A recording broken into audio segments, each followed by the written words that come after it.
as entrepreneurs, as in this case, your corporate leaders at Amazon that are building a new product in a new market, you really can't afford to just use your instincts or your gut feelings or even the assumptions that come from experience. You've been hired because you have experience. So when we talk about prioritization, this is kind of just going back to last week's session, right? You have to have a heuristic. There are ways to prioritize stuff. We talked about the Eisenhower matrix, right? What is urgent and what's not urgent? Well, could you use that here? No, right? I wouldn't use that here. There's effective versus ineffective. No, that doesn't do anything. So you want to find the right types of heuristics. Usually you'll see prioritization is done in a two-axis framework, right? Where on the X you'll see effort, and then on the Y you'll see like time. Okay, that doesn't do us enough justice here, right? So I would suggest, okay, what about if on the Y-axis you had customer value, right? This product, what is the customer value? So from 0, which is low customer value, to high, which is high customer value. All right, on the X-axis, you can then juxtapose that customer value with business value, right? So 0 business value at the same intersection of X and Y, and then as you go along, higher business value. Then all of a sudden, you'll start to see, oh, wait a minute. If we juxtapose those two, and I think Talent was starting to do that, right? I mean, he was saying, okay, with cost, we said, let's not look at it from Amazon's perspective. Let's look at it from the customer's perspective. You have to look at it from both perspectives, right? And so let's do, I wish if we're in a room, we would do this. We'll have a whiteboard and do this, right? I'm not very good at using the whiteboard on Zoom, right? So I didn't want to risk it. Let me try. Let me see. Let's do an experiment and see if it works. Let me see if I can do. Okay, so what do I need? I need a line. Okay, so okay, this might work. So this is a Y, yeah. And then let me do another line. Can you all see this? I hope you can see it. I hope I'm not drawing for myself. And then we can see it, JD. Okay, good. That's great. So let me draw another line. It'll be, oh, what just happened? See, I'm learning as we go along. Let's do another line. Okay, so this is an X-axis. Yeah. All right. So if you do these two, where is my pointer? Okay, that's my pointer. So if we do these two, and on this side we have, let me do customer value here. Customer value, right? This shouldn't be so.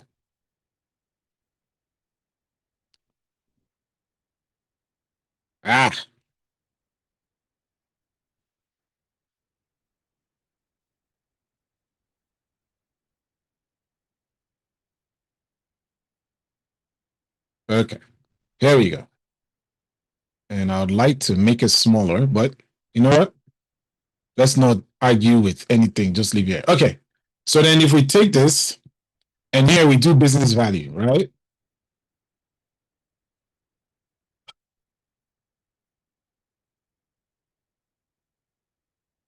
Now you have a 2-axis, right? So from here, this is low business value. So let me even type that. I wish I could have made this smaller. Low.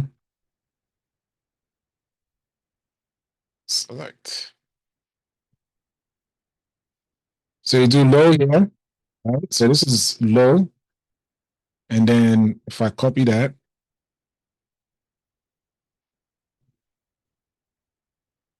we do high.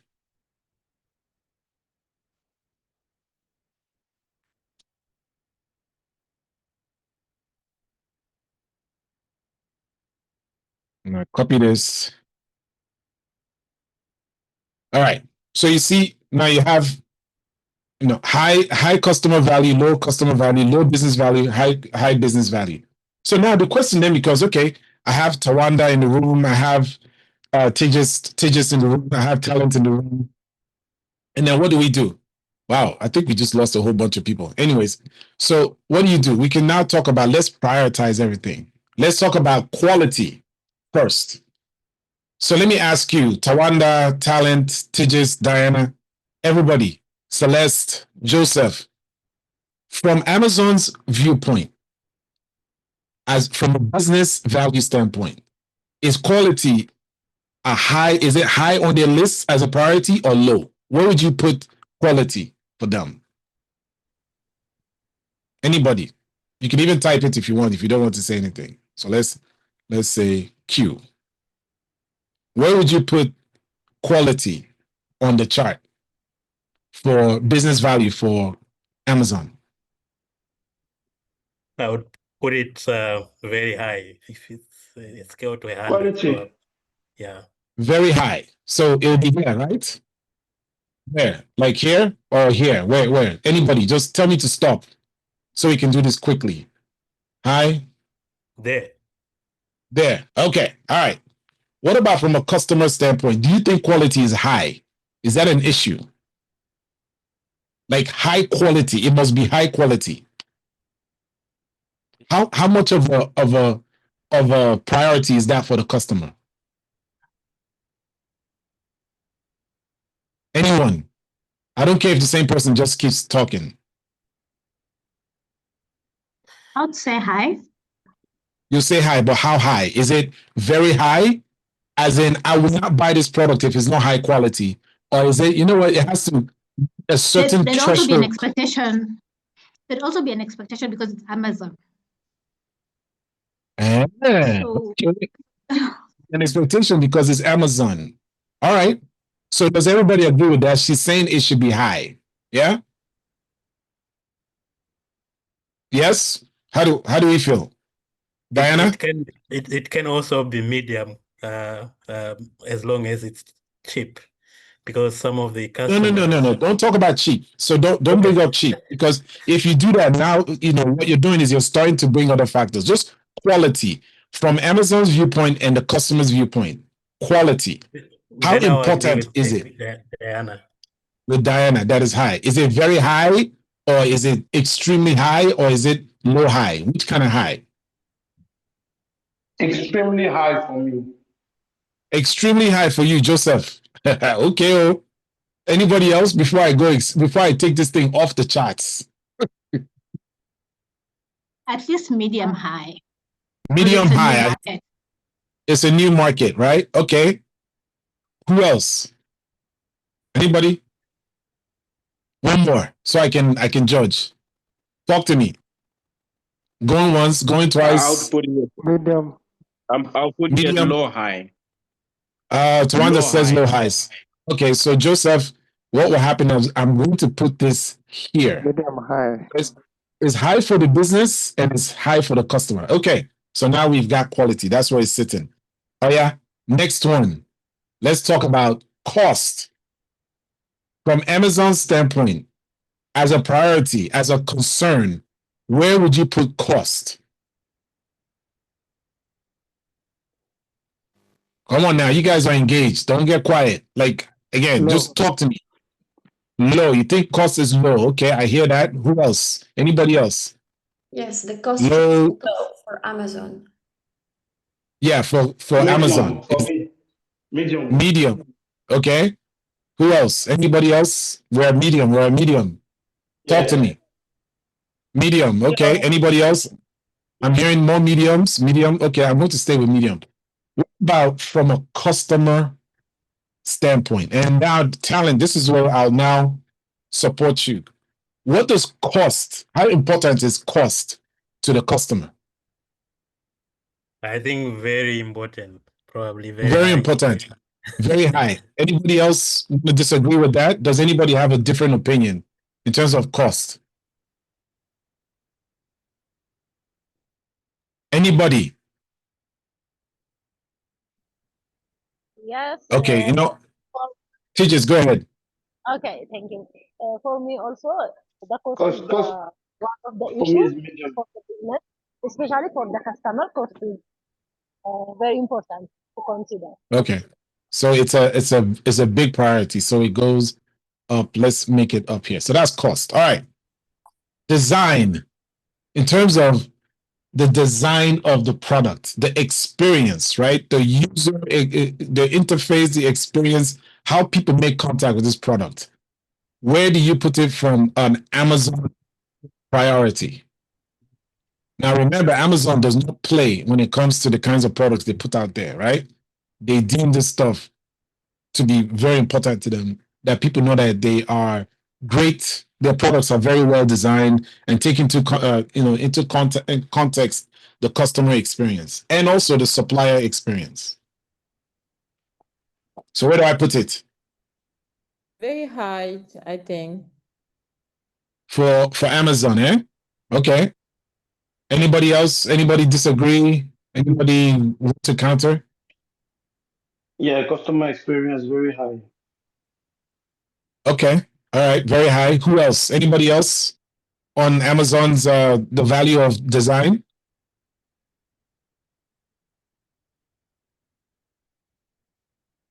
Okay, so we're going to keep this here. All right. What about customer? What is the importance of design to the customer?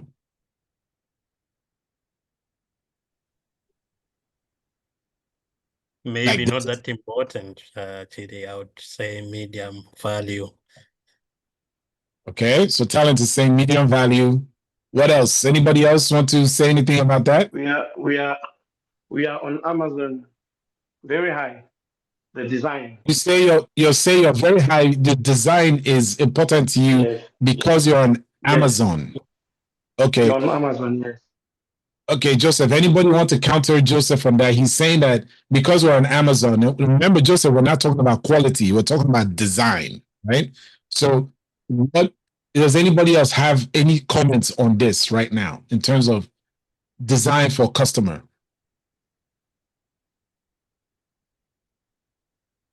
Talk to me. Yeah, I would say medium high. Medium high. Okay, so take this up a little bit. Okay, let me add my opinion on this, and I'll say that, for customers, if it's a high quality product, then immediately they believe that the design will be good. So it's not necessarily that they are concerned that, wait, was this thing designed very well? It's just that can this problem be solved? Is this problem going to be solved for me? Right. And so I would agree with the rest of the crew that this is more of a kind of thing. As if it's a high quality product, then the design is not as a concerning for me, right? So I've seen sessions where we had the argument of, is design and quality, are they the same thing, right? They're not, right? However, in this case, I think we're all agreed that is medium. All right, then the last one will be time. Time as in how quickly can Amazon get this product into market? How important is that? And then for the customer, how important is it that they get this product from Amazon? So let's start with the customer. How low or high do you think time is for the customer? For me, it's very high. It's very high. And what is that? Who said that? Was that Diana? Diana is actually, yeah, she's there. Who said that? I'm sorry, I missed it. Hello? That's me. Oh, it's Tejas. Okay, so Tejas, you say it's very high. Could you say why it's very high? Okay. For example, I am living in Ethiopia. So when I order products from Amazon, it will deliver within a fixed time. It's just quickly. So I can get what I order at the required time. That's why I select it very high. Okay, I get you. So you are basically talking about how quickly you get the service once it's available. But I'm speaking about to the customer. Is it necessary that Amazon's service be in the market today? Must it be launched quicker than later? Is it that important to them? Are they so desperate for a solution that the time that this gets to market is important to the customer? I think that's a better way for me to frame the question. Okay. I think the way we were looking at it before was in terms of like maybe from a customer perspective, like the how fast is it for me to access the service? But from that perspective of how fast does Amazon bring it to market, it really doesn't matter. So Okay. it could be low. So Diana, you have it at low. And I think my sense is that there might be agreement around that. Does anybody disagree?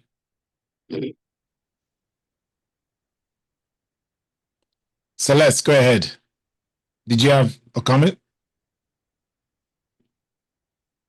Okay. All right. So I'm going to keep it low. What about to Amazon? How important is it for them to get this to market as quickly as possible?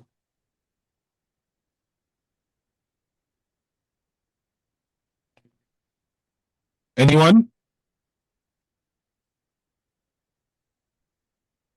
Yeah, so I'll defend my initial submission that time for these big organizations is of critical importance. Okay. Yeah, that I'll stand with time is still high for Amazon from an Amazon point of view, not necessarily from a customer point of view. Yeah. Yeah. Okay.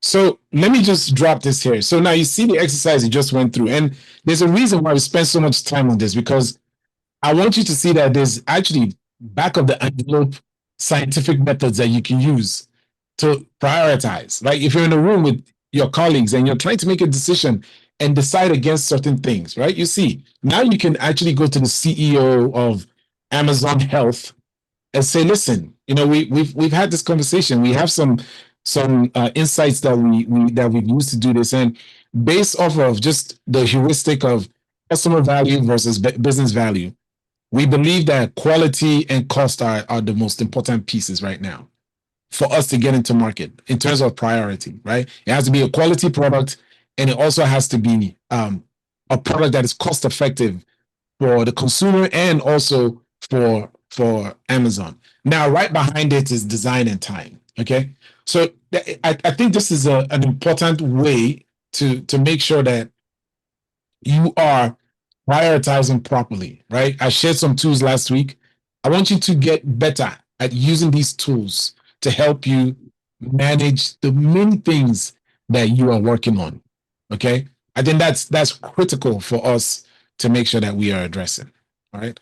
Are there any questions before I go into go to market, or at least summarize a little bit?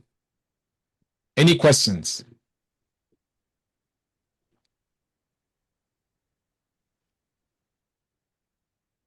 Okay. I'm guessing there are no questions. So what I'll do is I would like to just kind of close out this conversation again. And if I share my screen again, the concept here, the main thing is you want to simplify things, and simplify things in a way that gives you power, right? What the exercise we just did gives you significant power in understanding how to prioritize. So, okay, we're going to do cost and quality. Well, if you're going to build a quality product, that means you need high level people to help you build a quality product. Uh-oh. Hey, Google, stop. She started talking, sorry. And so that is very key for you to think about, is simplify so that you have the best people who are working on a quality product and they deliver it. Yeah. I shared this with you last week also. And again, I want to re-emphasize the fact that you are, at some point, you need to be able to say to yourself, you know what, customer problem fit, okay, we think we've figured that out, or problem solution fit, we figured that out. What is the MVP? What is the MSP, right? You will see some people say, what is the MLP? What is the minimum lovable product, right? And as you go through this process, remember that you are very well within your rights to pivot. You can pivot around the customer, you can pivot around the problem, you can pivot around the solution, as long as you have the right insights doing that, okay? Remember, we talked about risk, right? What risk are you mitigating against? Is it viable? Is it feasible? Is it valuable? Is it usable? Very, very key conversations that you need to have. And then we talked about, different types of flywheels that you can get into. What is We're talking about direct network effect. The more users you have on your platform, the more you have, the more value you create for your users, right? The more sales volume you have, the easier it is for you to reduce your cost per unit. And when you reduce your cost per unit, you have lower prices. Now, you notice I started with more sales volume as opposed to lower prices, because if you come in with lower prices, it doesn't necessarily mean that you have more sales volume. But if you have more sales volume, you can create a flywheel that allows you to build those economies of scale. What about a two-sided network? Maybe you are going into supply and buyer type businesses, or you're building supplier and buyer type businesses. So the more buyers you have, the more suppliers you can bring in. And then the value proposition to both of them increases. And then you get more buyers, which gives you more suppliers. Okay. And so on and so forth. If we talk about proprietary tech, right? If you have a proprietary tech, then you get more customers. Excuse me, you build a better product that gives you more customers. And then those more customers gives you even better experiences in building and improving your product, which now brings a product that's performing at a much higher technical level. And then you have a better product and you have more customers and so on and so forth. Okay. So here's another, I'm going to ask you, don't take 10 minutes, just take 5 minutes. I'm going to send you back to the breakout rooms. And I just want you to take 10 minutes and ask yourselves, which flywheel do you find yourself fitting into? Okay. And let me put this back up so you can take a screenshot. I'll take a screenshot so that I can send it to you. Andrew might be able to send it to you on WhatsApp because I'm not on your WhatsApp group. I'll see if I can send this. Oops, sorry, that's not right. Let me do it again.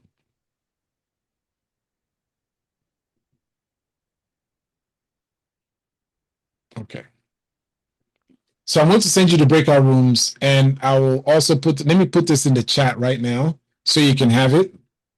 And then just have a 5-minute discussion about what flywheel do you think you're operating in, and how that's working out for you. I don't know what's going on with my chat. Oh, there you go.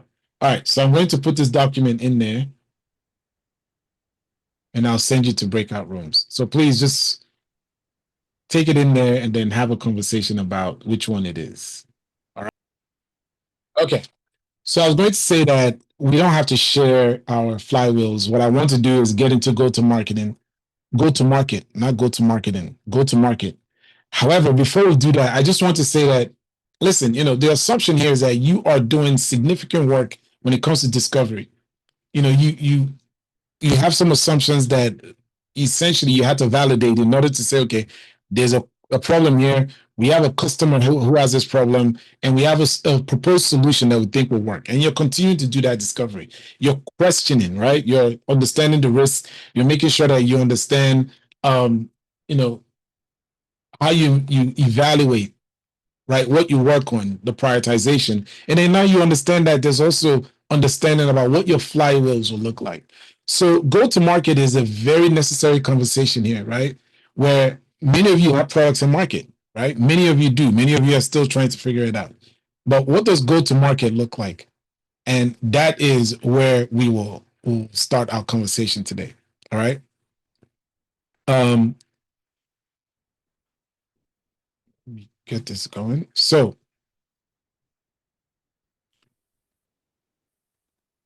as I said, you have a foundation here, right? We've done the work, right? We have. It's not like we haven't. Excuse me. What's this?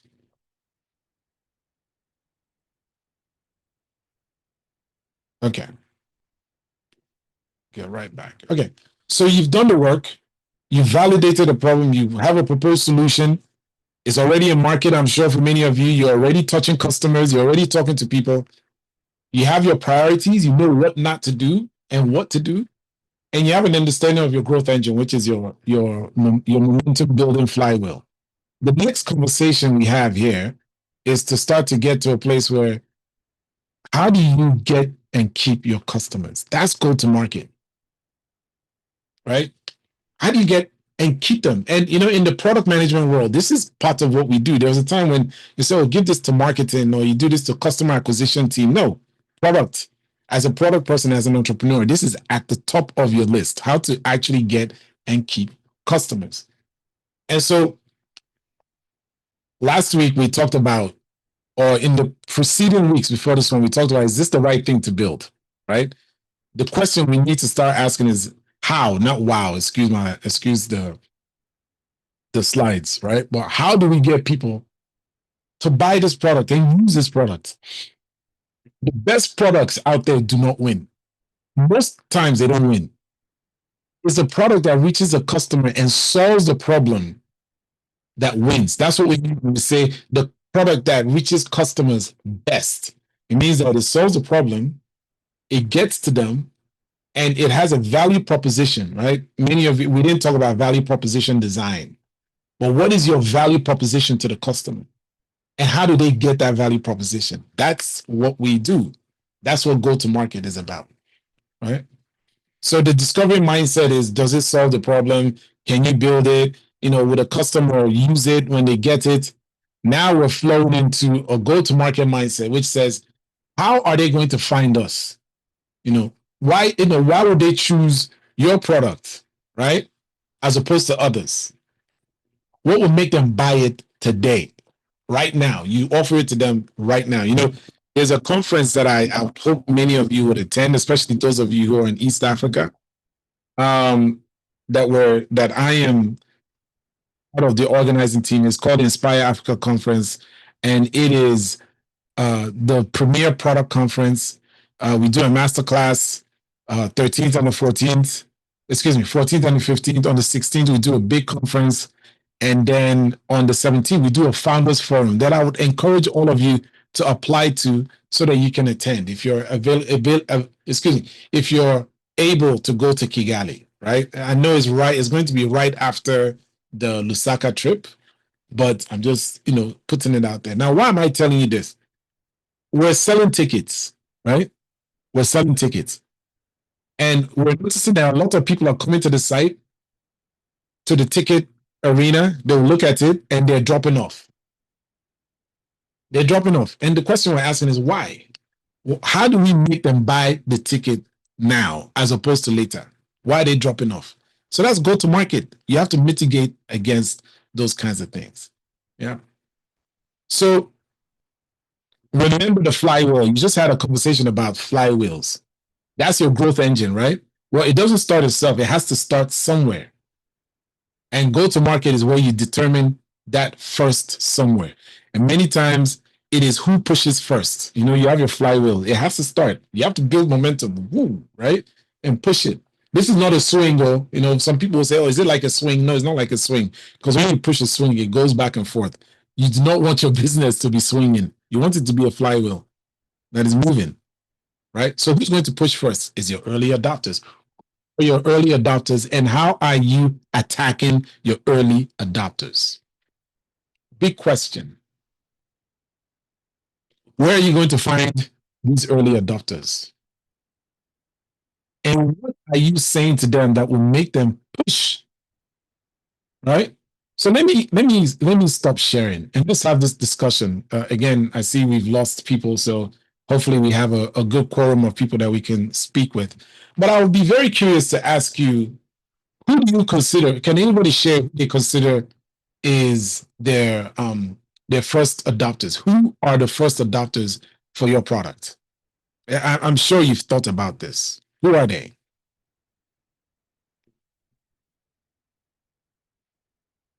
Anyone?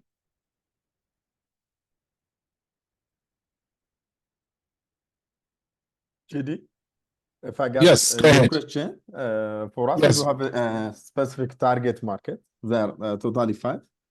So employees, informal workers, domestic workers, mostly women which have been left from the formal insurance coverage, and smallholder farmers. So initially, we expect the informal workers, those that can understand our offering better, would be the first adopters.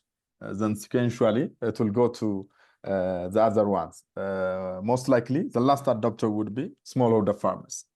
That's our plan when we design Juliana, the market. let me ask you, that's a great answer. And let me ask you, when you say, so you say, who again is your early adopters? Could you say that again? All right, we do have like 5 target markets, specific markets: informal workers in our context, smallholder farmers, domestic workers or house assistants, mostly they are women, MSMEs, and employees in general, both that are working in private and government institutions. So the early adopters initially would be informal workers. They are a bit tech savvy. They can understand easily.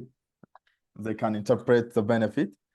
So they would be our early adopters, the informal workers, including gig workers. Okay. So secondly, employees will follow. That's the plan. Okay. So accordingly, the last will be smallholder farmers. It will lead us to reach there. Got it. Got it. All right. Thank you, Giuliano. That's a good one. Anybody else have one that they want to share? Yes, Shidi, when I was asking myself your question, because we are doing embedded insurance, my first response was like, it seems like our first adapters is like people that want to do more money adding insurance to their product, because it's the first motivation of the partners we deal with. And we have a difficulty to go further and say, okay, you have to protect your users, so if you have to do more, you have to sell more. In fact, they just want to have more money with the existing client. I don't know if it's a good way to see our early adopters, but when I'm thinking, it's the first response that's come to me.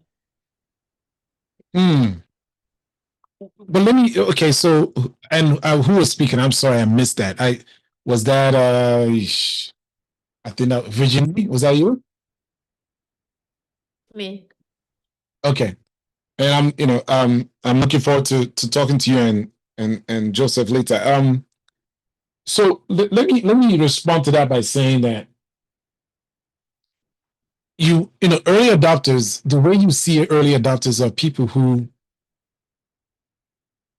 they are willing to go, in my world, you call them your ride or die, right? These are people who they don't care how, it's not that they don't care, it's that they are willing to tolerate some quality issues.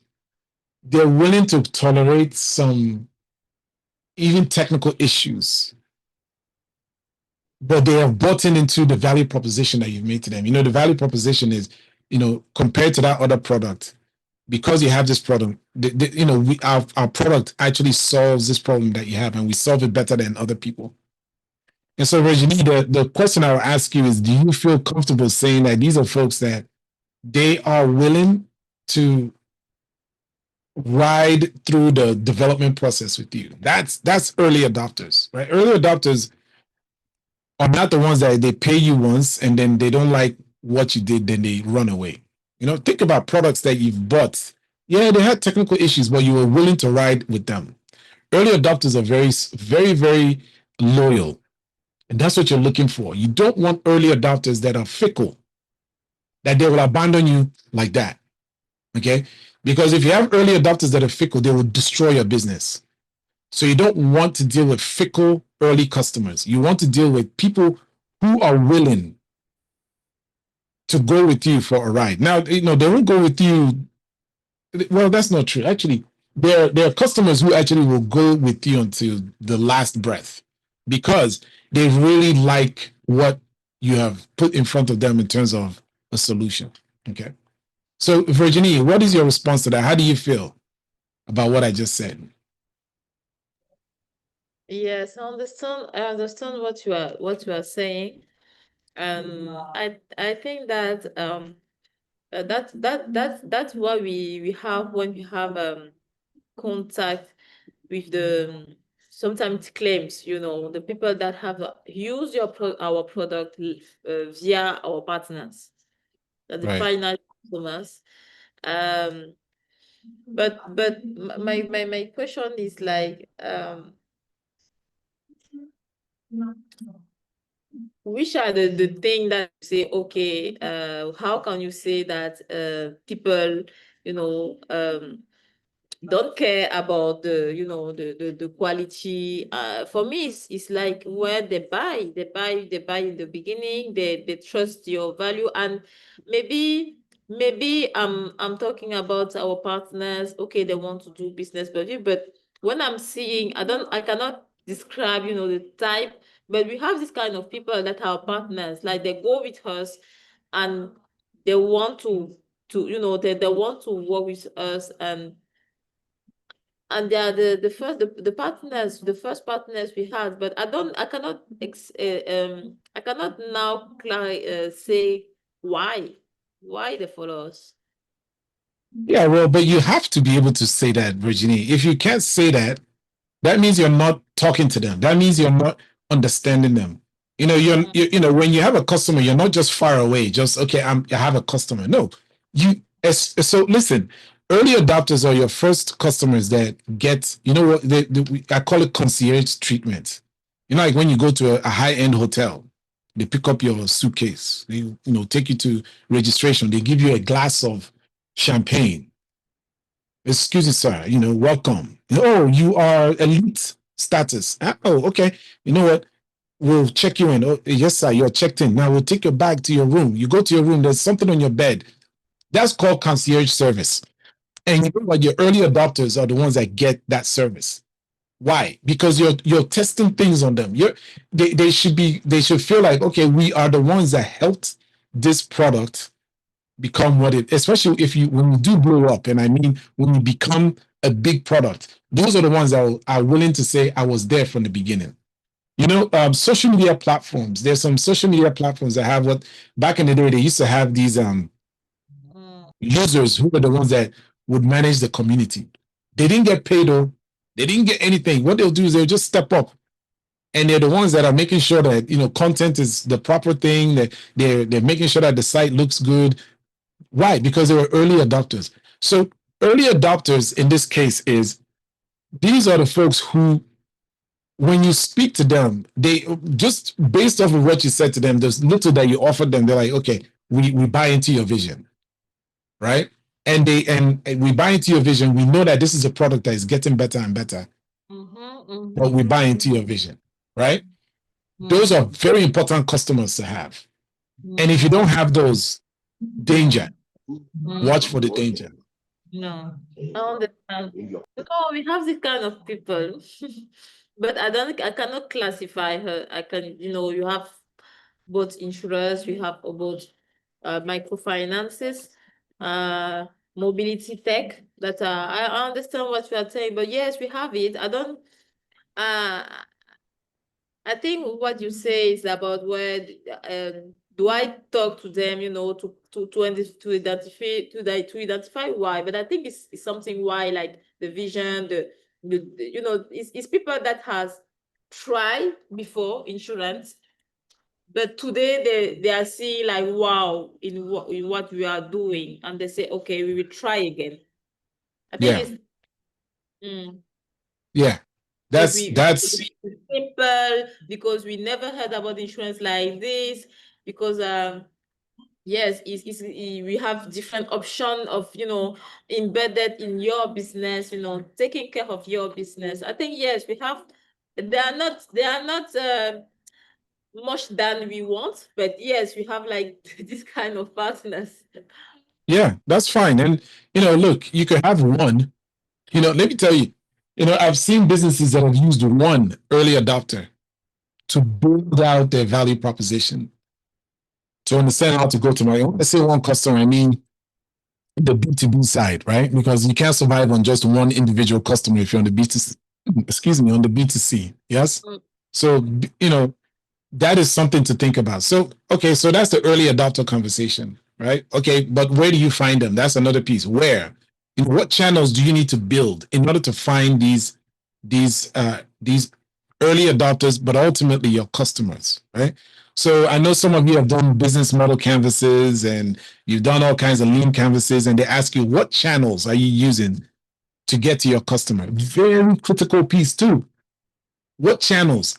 How do you determine, are you doing it online? Is it, you know, if it's offline, and even online, there are different channels. Where are you finding these people? Then offline, are you using agents? Or do you have your own sales team? Or do you have an office that they come to? Is there a location? Whatever that looks like, that is also part of how you build your go-to-market, or you start your go-to-market plan and start to think about how your flywheel starts to move. And then the other thing to get that flywheel going is messaging. How are people hearing you? What are you saying? Right?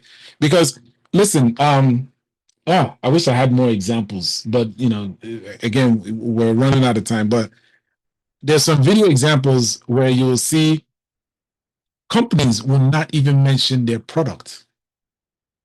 You'll see startups that don't even say, hey, we have this solution. What they'll do is they'll say, hey, you know what? How are you doing today? How are things going for you? Are they going well? They're not going well. Why? And they'll make it such a case that there's something missing. And maybe if you come to us, you may find what that missing piece is. It's all about your messaging. I said when I first met you all, I said, all this AI talk. The worst thing you can do today is to talk about, we're an AI this or an AI that. And I say the worst thing because everybody says that. So you don't stand out anymore.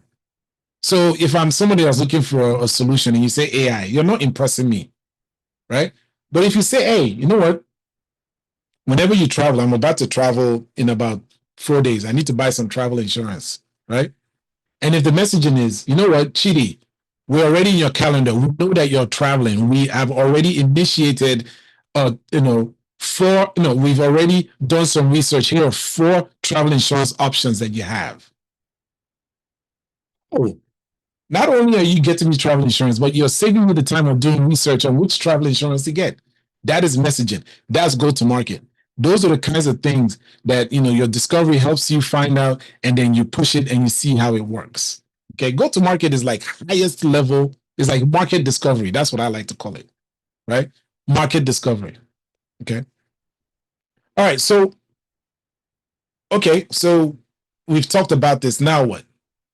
You're moving from, oh, you know what? We want to reduce the risk of building. We want to reduce the product risk of building something wrong to we want to increase we want to mitigate the risk of us going into the market, right? So in discovery, you're reducing the chances of you building the wrong thing. In go-to-market, you are reducing the risk of building for the wrong market or building for the wrong people. You can have a great product, you go to the wrong audience, you can have the wrong channel, you can have the wrong timing.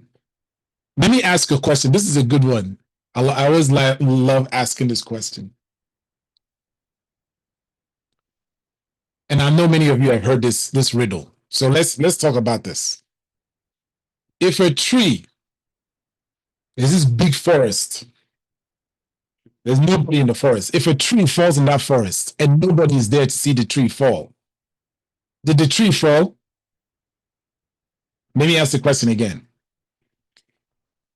A tree in this big forest of trees falls and there's nobody to see it. If nobody saw the tree fall, did it fall? I'd like to hear some people's responses to this. This should be very interesting. And remember, there are no wrong answers. That's the other part. I hope nobody feels like there's a right answer. This is not a riddle that has a right answer. I think the tree fell. Diana says the tree fell. Why do you say that, Diana? Just because nobody saw it doesn't mean, because you say that if a tree in the forest falls and no one was there to see it, the fact that you didn't see it doesn't mean that it did not fall. It still fell. Okay, that's fair. Because does anybody else want to respond to that? Who agrees with Diana? So I think Tawanda, go ahead. Yeah, I think it from the African proverb wisdom point of view, it hasn't fallen because nobody saw it. Okay, so we have 2 viewpoints here, which I Diana and Tawanda, when I do see you, I promise you, I don't know what reward I'll give you, but thank you for doing this, where you gave me 2 viewpoints, 2 answers. I appreciate both of you, right? let me ask, does anybody want to insert themselves into this conversation? Diana says that the tree fell.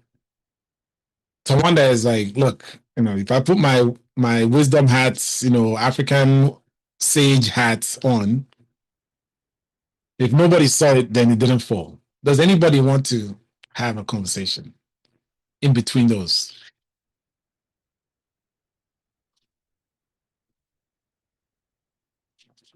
Anybody? Okay, let me bring Tawanda. Tawanda and Diana, unmute your mics. Let's have a conversation between the three of us, right? So, Diana, you say the tree fell because it fell, right? Yes. Let me ask you, was there a drone that told you that a tree fell? Was there a news report that said to you, hey, the tree fell? How do you know the tree fell if you weren't there? Because when you started, the way you phrased the question, you said that in a forest, a tree falls, but there was no one there. So did it fall or did it not fall? So you're being technical. You're basically saying Chidi says the tree fell, right? So it fell, basically, right? The fact that I did not witness it myself does not mean that it did not fall. Oh, I love it. I love it. The fact that you did not witness it doesn't mean it didn't fall, right? And so you're basically saying that Chidi has told you that it fell, so it fell. It fell. I have no reason to doubt that it fell. You have no reason to doubt that it fell. Tawanda, what about you? Come from the other side. Let me hear you. Yeah, so it reminds me of organizations that fail, and then years later you read that the decay or the fall actually happened 20 years ago. It just, you guys just noticed it today.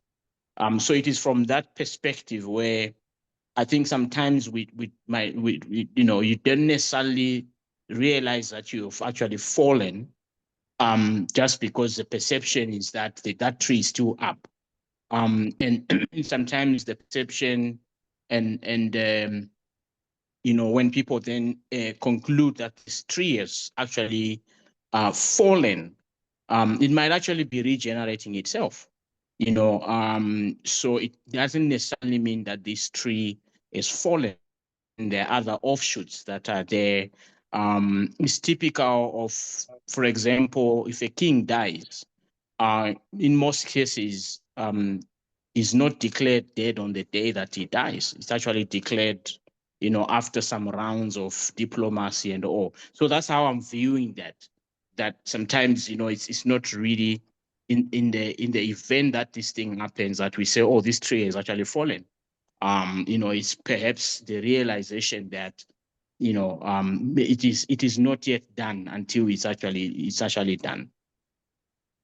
Tawanda. In Nigeria, we say now, wow. It's like that was like a big time explanation. Listen. Let me say this. So I hear you. And as I said, there's no right answer. Diana has every right to say that. Listen, was told the tree fell. So I have no reason to doubt that the tree fell. However, the reason I'm bringing this up, and Tawanda, just to also the other side is, I'm bringing this up because there are many companies that are doing some incredible, or they have incredible products, but nobody knows about them. Yeah. Nobody knows about them because we don't know about them. They're not sending the right messages. They're not saying the right things. They're not reaching the right people. So yeah, you have a great product, but nobody knows. So do you have a great product if nobody knows? Do you have a great product if nobody's using it because they don't know about your product? Right? And so I use that analogy of saying that, do you want to be the tree that fell in the forest that nobody saw it? Or do you want to be the tree that fell when everybody was around? Or you made enough noise falling that people take notice, right? And so that's the thing that's what I'm bringing up in this conversation around go to market, right? This is high level, right? There's, go to market is extremely strategic, right? And also highly tactical. And so what I'm trying to introduce into the lexicon, into your mindset, is understanding that if you do discovery, you also have to do go to market.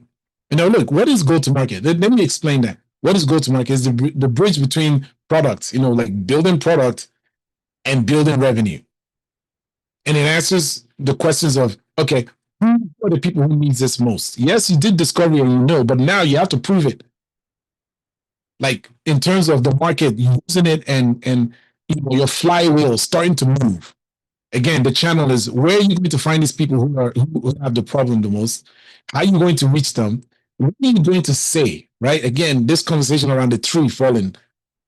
What are you going to say so that people know that you're doing this stuff? And then one does expansion, because I heard it was Giuliano who talked about, okay, these are early adopters, but we have this bigger market, this bigger, what's the language? I'm forgetting the language. We have this bigger market that we're attacking, right? So, you want to expand. When do you expand?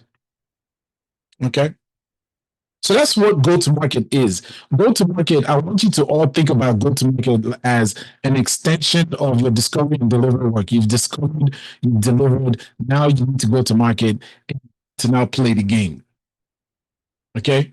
I almost think of discovery as, practice, and discovery and delivery as practice. A football team that practices and they're practicing and they're coming up with their strategy. They're watching tape, right? They see what the other team can do. They're understanding the market. Where do we stand on the stands, right? Where are we? What do we need to do? All those pieces, you're getting that together. Go to market is when you get on the field and you're playing. You have to score goals. You have to play defense, right? You have to pass the ball. You have to execute based off of the information that you had prior to getting into the game, the things that you practiced, right? This is where the coach comes in and says, oh yeah, you know what? Number 10, you're going to have to sit because this team is very good at defending the way you play. So what we'll do is we'll set them up by using the other guy to get them all, confused, and we'll bring you in. And then you can do what you do best. That is discovery, delivery, and go to market. Okay. So again, who needs your product the most? Where are you going to find these people who have this problem that you're solving? And remember, your discovery should give you a good amount of information on that. How are you going to reach them? What kind of messaging are you developing, and how do you reach them? What channels are you going to use to reach them? Then when do you expand? Right. So there are 3 questions, and I want to, again, the room is getting smaller and smaller, but I want you to talk to each other, and maybe I'll just do, 2 people per room, about the 3 questions that go-to-market is meant to help you respond to, which is who's desperate for your solution, right? Not who could use it, because who could use it? These are the folks who are fickle. I said fickle customers. You don't want fickle customers. That's why if you go into a commoditized business, you're going into a market that is fickle. You want the folks who need it. I need it. If somebody says to you, I need you, and they say it like, say it. That's what you want. Not somebody who's just like, let's play around. What channels are they already comfortable with? On the continent, it is very important. Offline is still, we still like to touch each other. We still like to see each other. We still like to talk to each other. On the digital side, I would say in general, WhatsApp is a channel that, is very, very effective. For the younger generation, social media is really starting to kick in. TikTok, Instagram, even, well, I don't say X, I still say Twitter. That's how old I am. Even Twitter, is not as potent as it used to be, right? But people are still using it. And then what's your language? What's your language? Again, what vocabulary, what messaging, what kind of positioning have you put out there for people to hear what you have to say, so that when you fall, they react to it. When you fall in the forest, not the way Tawanda was saying if the chief falls. That's a very different, serious issue. Yeah. Wait, so let me stop here. Let's stop here. And let's discuss these 3 questions. Let me do this. I'm going to get the screen again and put it in the chat. Based off of your flywheels, discovery, conversations, now we're talking about go-to-market. What I want to do is I want to, let's have a conversation, a closing conversation about what does go-to-market look like for you, right? What does it look like for you? Especially when you look at these questions, these 3 questions that I posted in the chat for us to discuss. I would like to hear some folks discuss, the questions around what channels are you thinking about? What kind of messaging are you developing, right, to get to your customers? Who are these folks who are desperate for your solution? The mic is open. So I would go for this one, Chide. I think from our organization, and I like this discussion, by the way. It's the first time I'm getting go-to-market in this packaging, and it really helps me think through a lot of things. So I would say, from what we are doing at Symbols Abantu Healthcare on Wheels, is perhaps the patients that are neglected. No one wants to insure them, and they fit into our health packages. So you're talking of your chronically ill patients, with diabetes mellitus, hypertension, they're asthmatic. So they actually understand the need to share the risk. But it's a high risk type of patient for us. From all facets of risk analysis, but they also become more like the early takers, as you were putting it before. So I would, for the sake of giving others a chance, I would look at number 1 and comment on that. Okay, I mean, you can comment. I don't know if anybody else wants to say anything, but if you still have an additional comment, just finish up and then we'll get others to chime in.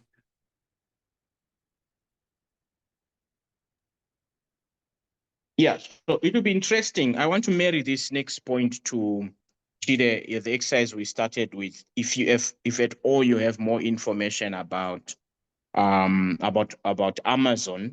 because I think it's really first question, is it true that they are setting up in Uganda? No, it's not. Tawanda's like, man, No, I need it's to. I need market intel. No, it's not. But I'll say this though, Tawanda. Let me say this. Okay. There is nothing that stops them. Honestly, look, someone like me now, I could be talking to the CEO of Amazon Health, and the guy could be like, wait a minute. So tell me about Africa. I tell, hey, this is a great market. You guys have the ability to to build something that is cost effective. They have a really great product.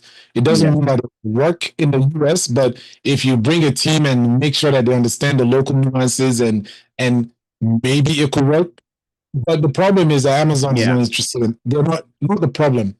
The challenge is that they're not interested in Africa at all. Yeah. Like that is not they. If they look at Africa is of the B2C market for them, and this would be a B2C play because they don't do B2B when it comes to their health product.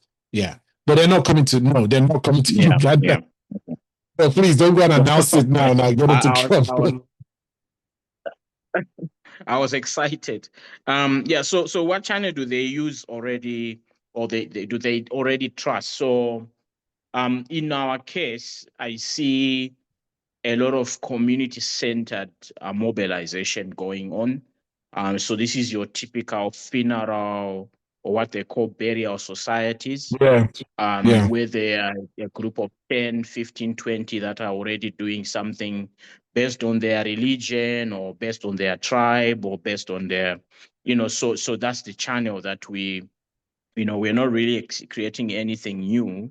So we're just going after that same channel, what one would call the power groups. And I've also seen that, even with what one would call key populations, they're very organized. I've just had some insight into how they do their things. So by key populations, we mean the LGBTQ, the sex workers, the men who have sex with men.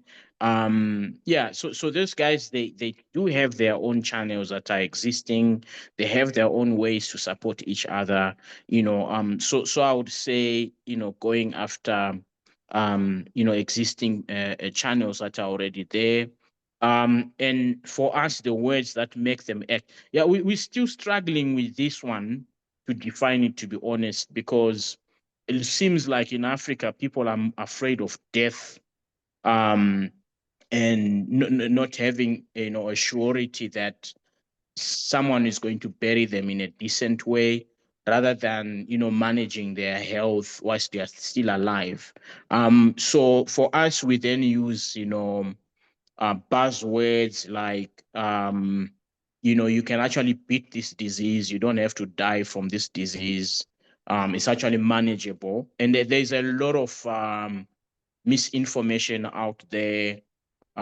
So regarding things like going on a drug regime for sugar diabetes, certain things will happen to you. So it's really about having those trigger discussions in the community settings to it almost feels like the first day when we met Chide, we're talking about investing more in market education, so that you sensitize them to the advantages of taking a certain program or product, so to say. So it's really fear mongering in some way, in terms of the messaging that it almost feels like that we're currently using, and also the proliferation of illegal expired medical drugs that are doing their rounds in these communities. And we're using those case studies, newspaper articles of people who have died because of that, just to trigger that first move when it comes to more of a managed healthcare. But it's still a struggle. It's still a struggle to really come up with the point number 3 there. Yeah. Okay. All right. Well, thank you for putting us through that. And listen, again, this is not trivial. As you can see, Tawanda speaking through it. When you answer these 3 questions, who's desperate for it? Again, your discovery work should be it should be easy. And I say that easy is not a simple thing to do, but it should be easy to articulate. Who needs this the most? Right? Like, who needs this the most? You go and find them and you attack them, right? And you make sure that, again, you find them the right way in the right places. Okay, you talk about Tawanda talks about death insurance. Okay, everybody's people don't, and actually many times it's your children or whoever is close to you that is kind of encouraging. If you're doing it, it's out of fear. You don't want to leave your family destitute. You don't want to be buried improperly. So that's why travel insurance. Okay, then everybody knows that risk is the day you're born, right? There's a countdown to the day you die. That literally, there's nobody that doesn't have that countdown, right? So that is the desperation for that. Okay, I guess everybody, but not even if there are people who literally are not willing to deal with the fact that that's going to happen. So insurance is booming there, or not booming, but it's something that is understood. But then who else, right? Like intracontinental travel on the continent is rough. It is extremely difficult. This is not news to anybody here. You'll see. Those of you who are about to fly to Lusaka, you'll see. Once they start booking your tickets, you'll start seeing all the dances, especially if you're trying to manage your costs. You start saying, the cheaper the flight, the longer you're going to be in the air. Not even the air, sorry. Yes, in the air, because you're going to be bouncing from one city to the other until you get to Lusaka. Well, why isn't travel insurance doing it like booming? Because the chances of something going wrong are so much higher when you have that much extended time between your departure and your arrival in Lusaka. So then how are we messaging travel insurance? I've always found it interesting that the messaging around travel insurance is not as potent as other, messaging for other products. If for the Kenyans on the call, please don't get mad at me, but we know KQ, Kenya Airways, is not, they will strand you in Nairobi overnight. Easy. Anytime I'm traveling, and I don't use KQ, I try not to, but if by any chance I find myself on KQ, I have travel insurance to make sure that I can get a decent hotel at night, because, if you're flying out of Nairobi at 11 and they cancel your 11 o'clock flight, the chances that flight will now have to happen the next day are very high. So how come we don't have really great messaging, right, that will make people act and say, you know what, for $20, $15, whatever, $20 extra, I'm to just purchase that travel insurance. And in fact, what I will say about that is, even, if you know the kind of airline you're dealing with, there's some airlines that you're dealing with, you say, you know what, I better get travel insurance. And that insurance actually will be more expensive, because the insurance companies also know that that's a risky venture for you to take on. So that's just one example. That's just travel insurance. The other examples that you can use to make sure that the messaging actually gets people to act, right? So that's go to market. Diana, do you have something? I think Diana has something to say. Do you have something I think you want to chime in. I just wanted to say something on travel insurance and my experience within the insurance industry. I think the reason why people don't get travel insurance as one of the classes of insurance is because of how it is. There's a divide between the channel at which the customers access the product versus who's the underwriter, who's providing the service. And because there's a disconnect, it means that the channel that is actually providing the insurance is not able to explain because that's the customer touch point. So if there is a disconnect at the customer touch point, that the person who's actually directly in touch with the customer is able to explain it correctly, as to, for instance, if it's the travel agent who's booking the ticket and is able to articulate why you need to also have travel insurance in the event, because it's not the insurer who is necessarily the customer touch point. So you find that the way they travel, wherever the customer is, the first touch point that the customer is dealing with, if they do not understand the value proposition, they don't understand what they're selling and why it's important to give to the customer, it then becomes distorted. It becomes like a nice to have. It's for those people who have extra money, it's expensive.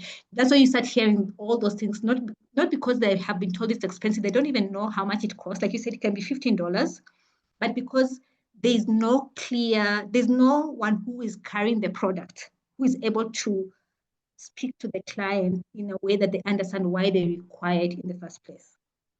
So I always feel like there's a disconnect at the customer touch point, and people never pay attention to that point, because that's where we either get the customer or lose the customer.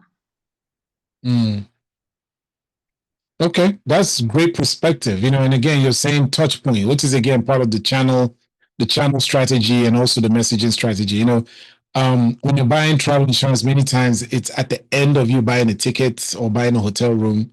So you're absolutely right. That's a really good point that you're making, and good information to have, right? So again, it goes back to the go-to-market, right? Yeah. So can I just say something from an experience? Yeah, so go ahead. I think last time we discussed about reframing the problem, remember, right? Mm-hmm. And we tried that with our product. So we do provide technology, and I was just looking at the questions that you asked, and one of the things that we tried to do after the last meeting we had with you, when we're talking that, it's almost the same thing that you asked: who is desperate for your solution? What channel do they already trust? And what words make them act? And what we were doing before was, when you're trying to, you think that the product is a B2B product and you're trying to deal with either the business owners or the decision makers, etc. And what we did is we tried to change the strategy and looked at it and say, who actually wants the product? So what we did is we then did demos with people, like your VTOs, the people who are on the ground, your field officers, your VTOs, etc. And we get them access to our solution, which is using channels that they're already used to, a WhatsApp bot. Right. Yes. And told them, look, we just tried out. Like we just did like demo processes of something that they're already doing on the ground. And we told them, try it out for a week and tell us, we just want to collect you in, like to just know what you think about it, right? And you find that we actually managed to get people now calling us, like from the tech departments and the decision makers, saying, can you come in and tell us what you did? Like, what is it that you're selling? But before, we would not be able to get anyone to pick our call and allow us to come in and do a demo. Because we changed and said, the person who needs the technology is the person on the ground. Not necessarily. So the person who's sitting in the office and is a decision maker doesn't understand the pain point that the VTOs and the field officers are actually experiencing when they're registering their customers and collecting premiums and doing reconciliations, etc. So we tried to work it out from the other side, and we saw that there was a difference because they then become our promoters. Right. Wow. Okay. Interesting. So, Diana's dropping gems here, and I really appreciate your insights and inputs.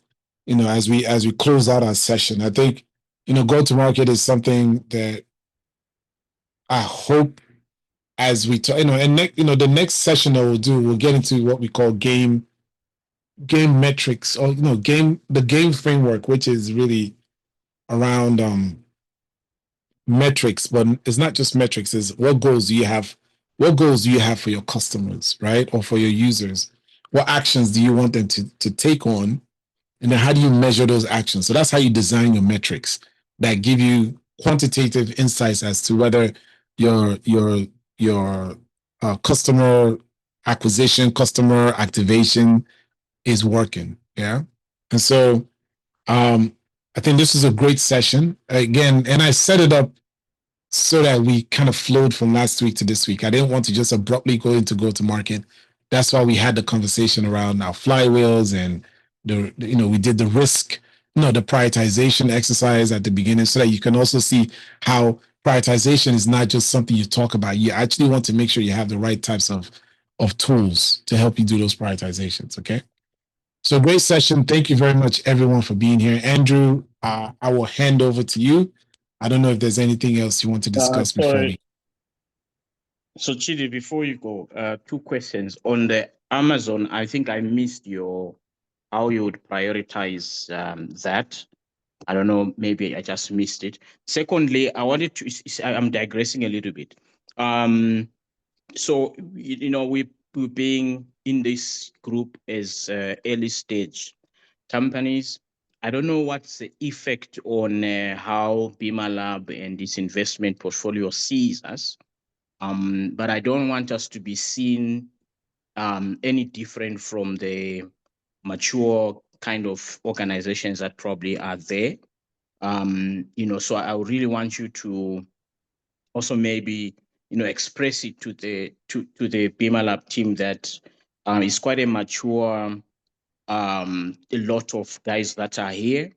And I think it's just a matter of really realigning ourselves, but we already have the wheels moving, so that we are very clear about what early stage grouping means for us. We don't want to be then say, oh, you guys, you're in the early stages, so the type of investment that we'll then look at for you guys is at this level. So we don't want anything lower than the guys who are said to be in the mature stages. Yes, I know it's for us to convince the investment portfolio or investment panel, but I thought I should just talk that with you as you go behind the scenes with these guys to put in a good word for us. You know, I wish I could say that in Nigerian language. No, it's okay. So Tawanda, let me address the Amazon thing. Actually, I did the exercise with you guys. So based off of the conversations we had, that's what you saw on that sheet. That's what we'll do. Right now, we can be in a different room and have different conversations. Right. Again, prioritization is about what's in front of us right now and the information that we have. Right, as opposed to there's a correct answer versus a non-correct answer. You want to make sure you use the information you have to inform yourself properly. In terms of the categorization of teams that's in Bima Lab, you know, I'll defer to the folks who made the categorizations. They know what they know. What I will say is, you know, investment. You see, look, this is where I know we had this conversation at the beginning where I tried to stay away from. Okay, so you're looking for investors. You want certain types of deals. It's individual. I am sure that across all the companies, early, growth, mature, whatever, each organization will be evaluated individually, right? In terms of your investment worthiness and what investors are willing to put into you. So I've seen startups who are 2 months old and they've raised $30 million easy. And I've seen organizations that have been playing for 3 years and they cannot get 50,000, right? So I don't know if the categorizations will be something that would put you in any jeopardy. If your product is exciting, it's exciting. I don't think the categorizations are also meant to be like, okay, this is pre-seed versus seed versus series A or series B. I think it's just more like just to, in terms of the almost the way the sessions are being designed to accommodate, you know, the way the team has selected these people. However, having said that, I'm deferring to the Bima Lab team to communicate this with you, and I'll make sure that I share this opinion with them as we talk on behind the scenes. Okay. So thank you for that question. Is there any other question before we roll? I don't want to neglect anybody on that.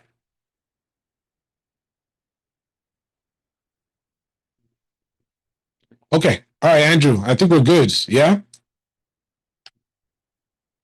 Yeah, I think we're good. I will catch the recording. My network is really crappy. But then any questions I'm going to address. So feel free to reach out to me. All you guys have my WhatsApp numbers. And yeah, we can have a conversation.